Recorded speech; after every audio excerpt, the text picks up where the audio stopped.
Elo a kúzelná obrazovka. V záhrade múdrosti svietilo slnko. Všetky deti a zvieratká sa hrali. Luisa a zajac naháňali motýle. Veverička si stavala najvyššiu väžu s kamienkou.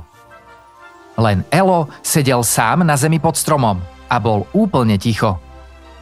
Totižto v rukách držal svoj lesklý, farebný tablet. Elové oči boli pevne prilepené na obrazovku. Obrazovka bola naozaj kúzelná, menila farby, vydávala zvuky a nikdy sa neopakovala. Takže Elo len ťukal a ťukal do kúzelného tabletu. Elo, poď, beháme za žltým motýľom, je rýchlejší ako my. Pomôžeš nám ho chytiť? Elo ani nedvihol hlavu. Pre neho boli zvuky z tabletu oveľa hlasnejšie ako Luisin hlas. Elo, počuješ ma? Prečo len sedíš? Vonku je zábava. Neotravuj ma, Luisa. Mám dôležitú hru. Luisa sa smutne pozrela na zajaca, ktorý len krútil hlavičkou. Vedeli, že Elo je zase v digitálnom svete. Vtedy z konára nad ním priletela úplne ticho a rýchlo múdra sova. Chytila Elov tablet, vzala ho do pazúrov a odletela s ním na najvyšší konár. Elo prudko zhýkol. Hej, vráť mi ho! To je môj tablet! Sova, okamžite mi ho vráť! Ja ho potrebujem! Múdra sova pokojne odpovedala z konára. Naozaj ho potrebuješ, Elo? A naozaj ho potrebuješ práve teraz? Elo si nahnevane dupol nohou. Áno, boli tam tie najzaujímavejšie veci na svete. Vráť mi moju obrazovku. Dobre, Elo, ja ti ho teda vrátim. Ale mám jednu podmienku. Najprv ti o ňom niečo poviem. A pozrieme sa na tvoj tablet mojimi očami. Súhlasíš? No, dobre, sova, ale rýchlo, nech mi nič neunikne. Sova sa pokojne pozrela na Ela a začala. Toto je tvoj digitálny svet obmedzenia. Je to svet plný zvukov a farieb, ale má niekoľko veľkých mínusov, ktoré zatiaľ nevidíš. Poprvé, ako dieťa si vždy len pozorovateľ. Tvoje ruky sa nehrajú, napríklad s kameňmi. Tvoje nohy neskáču. Ty len pozeráš, ale nič netvoríš. Tvoja malá obrazovka ti ukazuje veci, ktoré sú už vymyslené.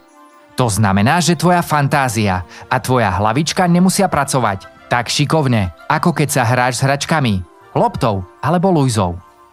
Tvorivosť a riešenie problémov sa rodia v hre, nie pri sledovaní obrazovky. Sova rázne pokračovala ďalej. Po druhé, tvoja obrazovka nikdy nevydáva skutočné teplo. Nikdy ju neobímeš ako Luizu, neucítiš vietor vo vláskoch, nevidíš skutočné farby motýľa a neucítiš vôňu mamičkiného skvelého koláča. Predstav si, Elo, že deti do 6 rokov sa učia najlepšie dotykom, pohybom a skúsenosťou. Tablet je skvelý sluha, ale zlý pán. Príliš dlhé pozeranie môže brzdiť to, ako sa tvoje telo a mozog učia skutočným pravidlám sveta a emóciám. A nakoniec po tretie, keď pozeráš len na obrazovku, nevidíš, čo sa deje okolo teba. Pozri sa teraz, Elo. Kým si sa pozeral do tabletu, Luisa a zajac objavili najväčšiu hromadu lesklých dúhových kamienkov. Chceli ťa zavolať, ale nepočul si ich. Elo sa pozrel na Luizu a zajka. Luisa stále držala loptu. Tak Elo urobil pár krokov dopredu, vyšiel von z tieňa stromu a cítil, ako slniečko príjemne hreje. Ja som ich nepočul a ani som nevidel tie dúhové kamienky a ani neviem, aké sú tie veveričie stavby vysoké, povedal Elo potichu a zahambene. Takže Elo, tu je tvoj tablet, ako som sľúbila, ale maj to na pamäti.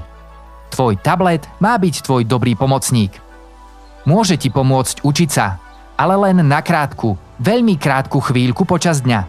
Väčšinu dňa behaj po záhrade, čítaj knihy, rozvíjaj svoju fantáziu, napríklad si kresli, alebo sa venuj svojim kamarátom. Elo držal tablet. Obrazovka bola stále zapnutá, ale Elo sa na ňu už nepozeral. Pozeral sa na Luizu a zajaca. Luisa, zajko, zabudnite na tablet. Poďme sa spolu hrať. Postavíme väžu vyššiu ako má veverička a nájdeme všetky dúhové kamene. A potom si budeme hádzať loptu. Elo položil tablet na zem a rozbehol sa za kamarátmi. Uvedomil si, že skutočný svet je farebnejší, zábavnejší a oveľa viac vonia. A ten pocit radosti, ktorý cítil pri hre, ten mu žiadna obrazovka nikdy nedá. A múdra sova, tá sa usmievala a vedela, že to bola hodina skutočného a nie digitálneho učenia.